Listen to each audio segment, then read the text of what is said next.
Magandang umaga, Lunes ngayon. So, kailangan natin ang mag-refresh ng buong linggo. Ayan po. So, meron tayong watermelon dito. Naisipan kong gumawa ng smoothie dahil mainit nga talaga sa labas. Summer na summer pa rin.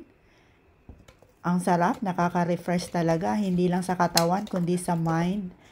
Dito sa ating blender, maglagay lang ng frozen watermelon at nilagyan ko din ng strawberry para may fiber.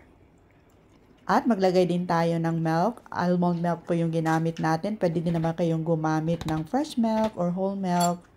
At naglagay din tayo ng yogurt. Pampatamis, maple syrup po yung nilagay natin. Pag meron kayong honey, ay pwede din yun. Hindi na natin kailangan maglagay ng sugar dahil actually matamis na po talaga itong watermelon. So, i-blend lang natin hanggat maging smooth. Pwede din kayong magdagdag ng ice cube. Pero dahil frozen ang ating fruit ay hindi ko na kailangan maglagay. So kung matabang sa inyong panlasa ay pwede kayong magdagdag ulit ng maple syrup or yung honey.